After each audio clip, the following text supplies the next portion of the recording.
Hello future bankers, welcome back to my YouTube channel. कैसे हैं आप सभी लोग? आई होप आपकी प्रिपरेशन बहुत अच्छी चल रही होगी। आज की जो मेरी वीडियो है वो रिगार्डिंग है my IPS PO interviews experience. मैं ऐसी एक वीडियो एसबीआई पीओ के इंटरव्यू के रिगार्डिंग भी बताऊंगा, पर अभी मैं आईपीएस पीओ के एक्सपीरियंस के बारे में बताना चाहूँगा, थोड़ा उसके बारे में बात करना चाहूँगा। मेरा ओवरऑल जो रिज़ल्ट था वो आउट हो चुका है एंड सैडली .2 से मेरा रुक गया and I was not able to clear IBPS PO, but there is no worry about it. मैं सेटिस्फाइड था अपने रिजल्ट से, क्योंकि मेरे रिटर्न में मार्क्स 81 थे एंड आई थॉट कि थोड़ा भी ज़्यादा होते तो हो जाता। In interview I got good marks, 90 plus मेरे इंटरव्यू में रहे हैं मार्क्स, तो I was happy with that. तो मैं अपने IPS PO के इंटरव्यू के रिगार्डिंग आपको थोड़ा अपना एक्सपीरियंस शेयर करना चाहूँगा, किस तरह से हुआ, क्या चीज़ें थी एंड क्या क्या प्रोसीजर मेरे साथ रहा था उस सब के बारे में।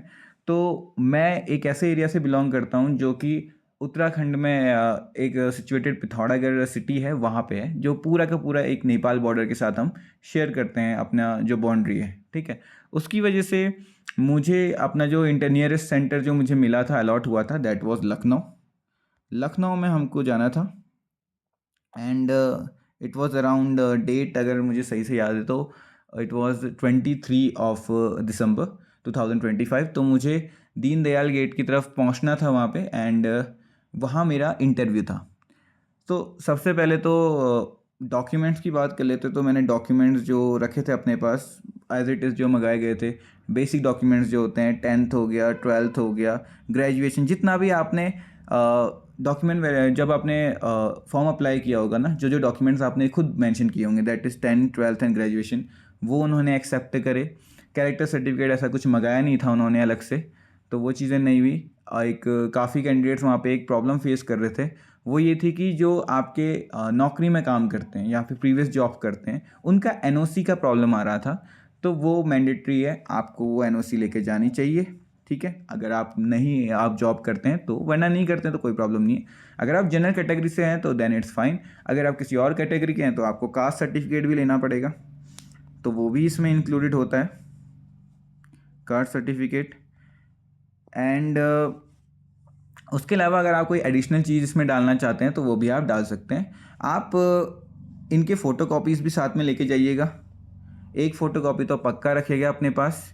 और अगर उसमें एडमिट का एक इंटरव्यू का एडमिट कार्ड होगा, वो निकाल के रखना पड़ता है आपको, एंड आधार कार्ड की फ़ोटो कॉपी, ठीक है। इसके अलावा भी और डॉक्यूमेंट्स होंगे, वो आपको मिलते रहेंगे, जो वो जितने भी आपके डॉक्यूमेंट नीडेड होंगे उनको आपको एक मेल आएगा, उसमें आपको पता चल जाएगा। इन सारे डॉक्यूमेंट्स के साथ मैंने 22 ऑफ दिसंबर को लखनऊ पहुंच के सबसे पहले एक होटल बुक किया, वहाँ रहा मैं।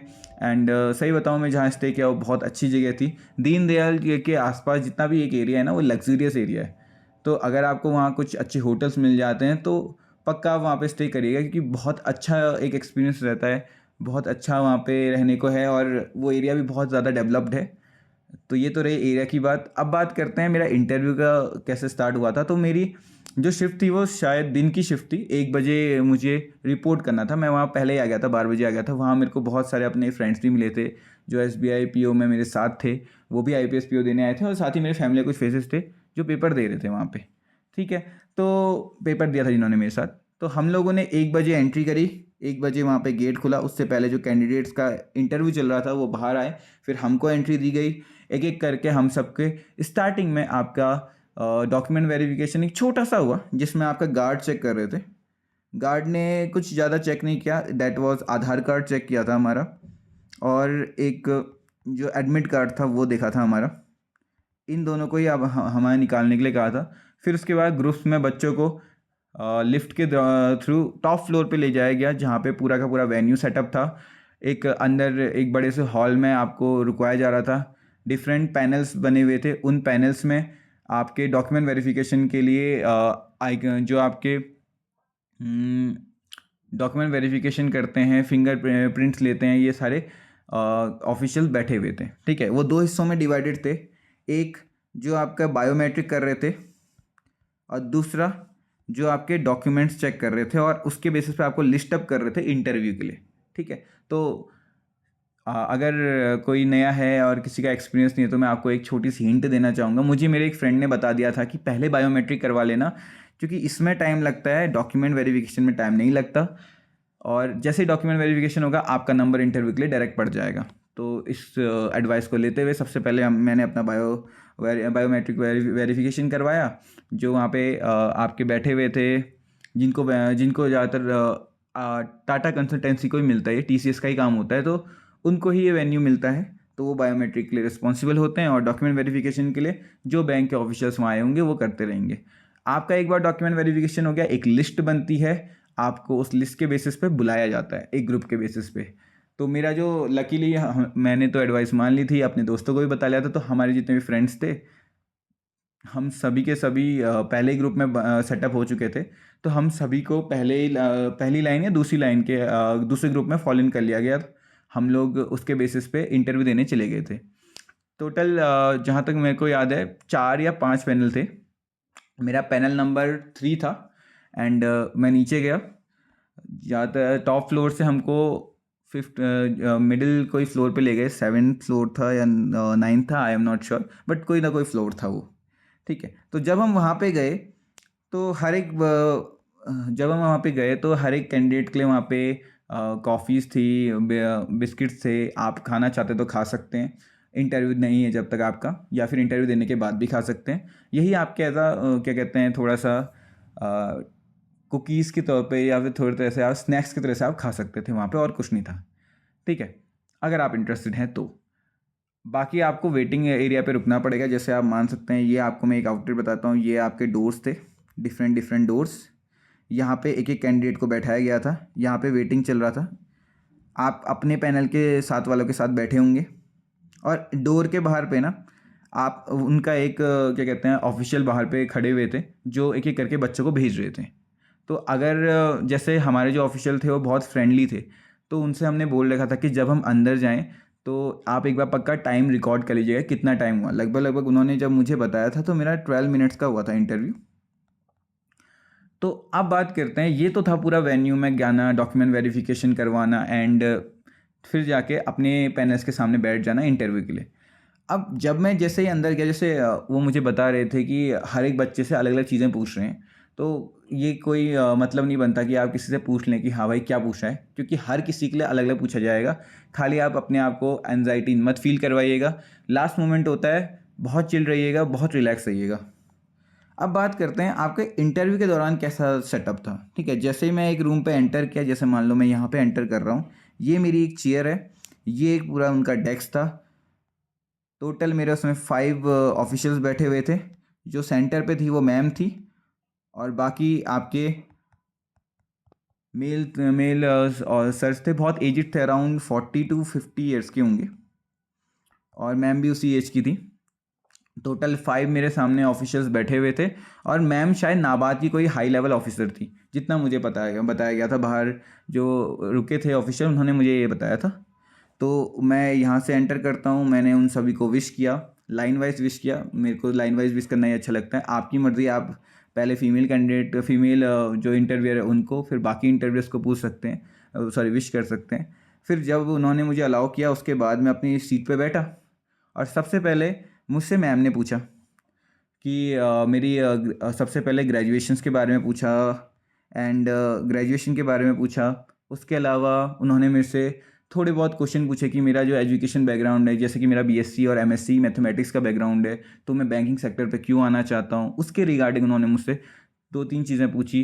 थोड़ा मेरे सब्जेक्ट के रिगार्डिंग पूछा, जैसे प्रोबेबिलिटी क्या काम कर सकती है, आप ऑपरेशन रिसर्च पढ़ रहे हैं वो क्या काम कर सकती है, मीन मोड मीडियम, ये चीज़ें पूछी गई थी।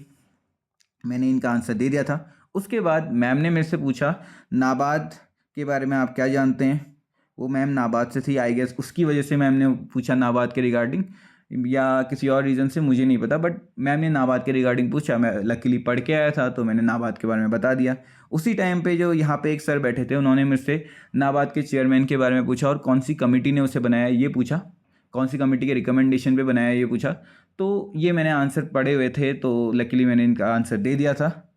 और उसके बाद मैम ने मेरे से पूछा रिगार्डिंग एनपीए क्या होता है, आप एनपीए कैसे हैंडल कर सकते हैं, उसके क्वेश्चंस पूछे, एनपीए कितने टाइप के होते हैं, और उसके बाद सरफासी एक्ट क्या होता है, ये चीज़ें पूछी। फिर उसके बाद यहाँ पे एक सर से मैम ने इतना पूछ लिया था। फिर उसके बाद जब मैम ने कम्प्लीटली पूछ लिया था, उसके बाद यहाँ पे एक सर बैठे हुए थे। उन्होंने मुझे एक सिचुएशन दी कि मान लीजिए कि आपने किसी को लोन दिया है, वो एक शॉपकीपर हैं, उनका पहले लोन फेल हो चुका है, ठीक है। अगर अब आप उनको एज ए एनपीए नहीं रखना चाहते हैं तो आप उनको क्या सजेस्ट करेंगे कि क्या उनको करना चाहिए जिसकी वजह से वो एनपीए कैटेगरी से पहले तो साइड हो जाएं और साथ ही साथ वो आपके उनका क्रेडिट स्कोर भी सही हो जाए। तो ये मुझे एक कंडीशन दी गई थी और उसको मुझे आंसर करना था। यहाँ पे मेरे से एक मिसस्पेल्ट हो गया था कि मैं रिस्क की बात बहुत ज़्यादा कर रहा था। तो मैंने इसके सिचुएशन को जब आंसर कर लिया था, उसके बाद जो यहाँ पे एक सर बैठे हुए थे, उन्होंने मेरे से पूछा कि आप रिस्क के बारे में बहुत बात कर रहे हैं, आप मुझे टाइप ऑफ रिस्क बताइए। तो लकीली वो मैंने पढ़ रखा था, तो जो चीज़ें थी उसमें, जैसे 2 टाइप के रिस्क होते हैं और उसमें क्या क्या कैटेगरीज होती है, वो सब मैंने उनको समझा दिया था और वो मेरे आंसर से सेटिस्फाइड थे। उसके बाद लास्ट में यहाँ पे एक सर बैठे हुए थे, उन्होंने मुझसे एक जनरल करंट अफेयर का एक क्वेश्चन पूछा था। वो था जो अभी इंडिगो क्राइसिस चल रहे थे, हाल ही में दिसंबर में इंडिगो क्राइसिस हुए थे ना, जो जिसकी वजह से बहुत सारे जो ट्रैवल्स थे वो कैंसिल हो चुके थे और एयरपोर्ट्स में बहुत ज़्यादा प्रॉब्लम्स क्रिएट हो गई थी। तो लकीली मैं जिस दिन इंटरव्यू दिया था उससे एक दिन पहले मैंने स्टडी आईक्यू का पढ़ा हुआ था, तो वही क्वेश्चन आ गया था। तो मैंने उनको बहुत अच्छी से ये एक्सप्लेन किया कि क्या रीजंस थे, किस वजह से ये हुआ। उन्होंने मेरे से यहाँ पे करंट अफेयर के क्वेश्चन पूछे थे। फिर उसके बाद मेरा कंप्लीट ये सब होने के बाद लास्ट में मैम ने एक क्वेश्चन पूछा था, 1 डिस्ट्रिक्ट 1 प्रोडक्ट, मेरे डिस्ट्रिक्ट का क्या है करके। मुझे वो आंसर नहीं पता था, तो मैंने काइंडली उसे मैम से अपोलोजाइज़ करते हुए कहा कि मुझे नहीं आता ये चीज़ करके। और उसके बाद मैम ने कहा ओके इट्स नो प्रॉब्लम, और इसी तरह मेरा एक ये पूरा इंटरव्यू ख़त्म हो गया था। मैं सही बता रहा हूँ, वो पूरा का पूरा जो 12 मिनट्स थे, आपको आइडिया भी नहीं होगा वो कब गुजर गए। अगर आप आंसर्स बहुत अच्छी से दे रहे हैं, 1-on-1 कन्वर्जेशन आपकी बहुत अच्छी है, तो आपको कोई प्रॉब्लम नहीं होगी। मैं काफ़ी कैंडिडेट्स का सुन भी रहा था कि जैसे हमसे एक दिन पहले जो कैंडिडेट्स थे, उनको बहुत ही ऊट पटांग से क्वेश्चन भी पूछे गए थे। वो ज़्यादातर बैंक के रिगार्डिंग थे भी नहीं, वो उनके ही पर्सनल लाइफ के रिगार्डिंग थे। तो पर्सन टू पर्सन डिपेंड करता है आपका इंटरव्यू कैसे जा रहा है। तो कभी इतना स्ट्रेस मत लीजिएगा, ये आपके लिए एक एडवाइस है कि कभी सामने वाले का इंटरव्यू कैसा गया उसके बेसिस पे अपने ऊपर स्ट्रेस मत लीजिएगा। आप प्रिपरेशन कर चुके हैं, फाइनल आपका बस एक ही चीज़ कर सकते हैं, आप वहाँ जाके अपनी परफॉर्मेंस देना। तो उस पर फोकस करिएगा, ये मत सोचिएगा कि सामने वाले का तो ख़राब गया या फिर सामने वाले से तो इतना टफ पूछा, मेरे से क्या पूछेंगे, क्या पता मैं ना दे पाऊँ। देखिए आपने मेंस और प्री दोनों में मेहनत करके अपनी एबिलिटीज़ को वहाँ साबित कर लिया है। इंटरव्यू में they just want to have a conversation with you, interaction with you.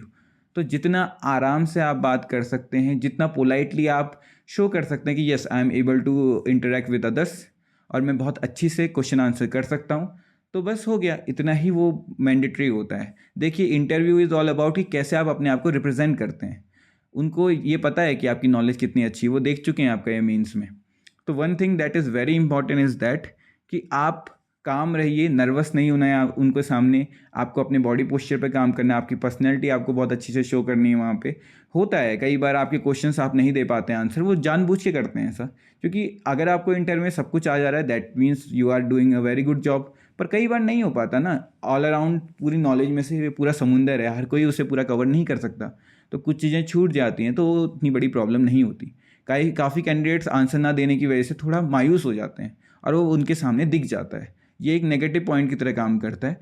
तो इसके लिए मैं आपको बस एक ही चीज़ की एडवाइस करूँगा, जो भी अभी आरआरबी पीओ के इंटरव्यू के लिए जाने वाले हैं उनके लिए भी, कि कोई बात नहीं, आपने जितनी प्रिपरेशन कर रखी है ना वो बहुत है, इनफ है। अगर आपको इनफ नहीं भी लग रही तो भी उसे इनफ मानिएगा, अपने दिल से खुश हो जाना है, ठीक है, कि हाँ मैंने जितना करा है। आगे जो वो क्वेश्चन पूछेंगे, आता है तो ठीक है, नहीं आता है तो काइंडली उनको बोलिए, सॉरी कहिए और बताइए कि नहीं आता मैम मुझे, या सर नहीं आता, मैं इसको घर जाके एक बार पता ज़रूर करूँगा करके इसके बारे में ज़रूर जानने की कोशिश करूँगा, ठीक है। उनको काइंडली रिजेक्ट करिए, ये नहीं कि आप मायूस हो जाइए या फिर आप अपने एक्सप्रेशंस को डाउन कर रहे हैं, वो एक अच्छी चीज़ नहीं है, या फिर नर्वस होना भी सही चीज़ नहीं है। एट दी एंड वो देख रहे हैं कि आप किस तरीके से एक आंसर जो नहीं दे पाते हैं उसके अगेंस्ट में एक ऐसा आंसर जो आपको आता है, उसमें कहीं आप अगले आंसर में अपना परफॉर्मेंस ख़राब तो नहीं कर रहे हो, कहीं नर्वस तो नहीं हो जा रहे हो, कहीं जो आपको आता था वो भी आप बोल नहीं पा रहे हो, ऐसी कंडीशन तो नहीं हो रही करके। तो इस चीज़ पे फोकस करना है मेनली, इस चीज़ पे। तो इंटरव्यू ऐसे ही काम करता है, बैंक का इंटरव्यू इतना स्ट्रिक्ट होता भी नहीं है। मैंने पहले भी डिफेंस की प्रिपरेशन कर रखी है, तो मैं सही बताऊं 45 मिनट टू 1.5 आवर्स का इंटरव्यू होता है SSB में। उसके कंपैरिजन में बैंक का 10 मिनट का इंटरव्यू कुछ भी नहीं होता है और बहुत ही लीनियंट होता है ये। तो all you have to do is आपको अपनी पर्सनैलिटी दिखानी है वहाँ पे, अपने आप को काम रखना है और जितना भी आपने पढ़ा है ना उस पर भरोसा करना है। लक आपका आपके साथ होगा तो भी आपको बहुत बेनिफिट होगा, नहीं भी है और अगर आप काम हैं तो वो आपकी उस कामनेस को देख के इम्प्रेस पक्का हो जाएंगे। ठीक है, कई बार ऐसा होता है कि कई बच्चों का मैंने सुना है कि उनको इंटरव्यू में बहुत प्रॉब्लम होती है पर मार्क्स भी बहुत अच्छे मिले हैं। जैसे मेरा एक फ्रेंड था, उसको बहुत सारे क्वेश्चन पूछे गए जो उसको आंसर नहीं आते थे, बट फिर भी वो उतना डिप्रेस नहीं हुआ। इनफैक्ट वो बहुत ही ज़्यादा पॉजिटिव था, वो पॉजिटिविटी ही उसका रीज़न थी कि उसको इंटरव्यू में 90 मार्क्स मिले हैं उसको भी, एंड ही गॉट सेलेक्टेड। तो वो बहुत अच्छी चीज़ है। तो मेरी आपसे यही एडवाइस है, ये मेरा टोटल एक्सपीरियंस था। आई होप आपको थोड़ा बहुत इससे हेल्प मिली होगी। मिलते हैं आपको नेक्स्ट वीडियो में, तब तक के लिए जय हिंद जय भारत। जो चैनल पे नए हैं please subscribe to my YouTube channel. ऐसे ही और वीडियोस आती रहेंगी तो उनका नोटिफिकेशन आपको मिले, इसलिए क्लिक द बेल आइकन। आप जो नॉन सब्सक्राइबर्स हैं जो मेरी वीडियो देख रहे हैं, please subscribe my video as well, share with your friends. Thank you very much.